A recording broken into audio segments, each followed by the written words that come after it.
بندہ جب یہ ذہن بنا لیتا ہے کہ اللہ اسے دیکھ رہا ہے تو وہ کوئی ایسا کام نہیں کرتا جس سے کہ اسے روز حشر شرمسار ہونا پڑے۔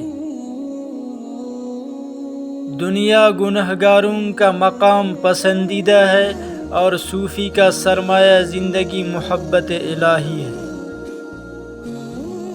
عزت در حقیقت وہ ہے جو بندے کو خدا کے دربار میں حاضر کرے، اور ذلت وہ ہے جو بندے کو خدا سے غائب اور غافل کر دے۔ انسان کو تمام علوم کا جاننا ضروری نہیں ہے، صرف اتنا علم حاصل کرنا لازمی ہے جسے شریعت مطہرہ نے ضروری قرار دیا ہے۔ برے لوگوں کی صحبت میں بیٹھنے والا شرارت نفس کا شکار بن جاتا ہے۔ اگر بندے میں بلائی اور نیکی ہو تو نیکوں کی صحبت میں رہنا پسند کرے گا۔ نفسانی خواہشات کی تکمیل دوزخ کی چابی ہے، اور خواہش و شہوت کی پیروی نہ کرنا جنت کی چابی ہے۔ ایمان و معرفت کی انتہاء عشق و محبت ہے، اور محبت کی علامت بندگی عبادت ہے۔ جس کام میں نفسانی غرض شامل ہو جاتی ہے اس کام سے خیر و برکت اٹھ جاتی ہے۔ عمل کی روح اخلاص ہے۔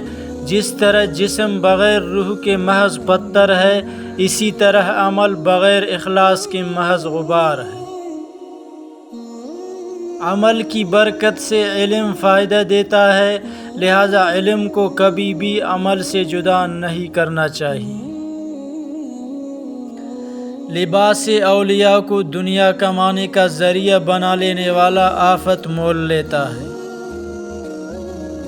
سارے ملک کا بگاڑ 3 گروہوں کے بگڑنے پر ہے: حکمران جب بے علم ہو، علماء جب بے عمل ہوں، اور فقیر جب بے توکل ہو۔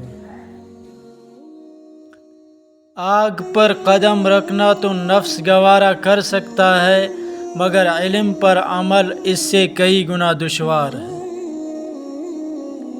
جس قسم کے لوگوں کی صحبت اختیار کی جائے، نفس انہی کی خصلت و عادت اختیار کر لیتا ہے۔ زندگی یوں گزارے کہ آپ کو مخلوق سے اور مخلوق کو آپ سے کوئی برائی نہ پہنچے۔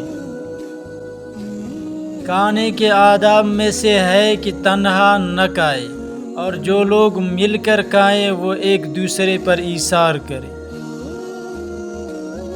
صوفی وہ ہے جس کا کردار اس کی گفتار کے مطابق ہو۔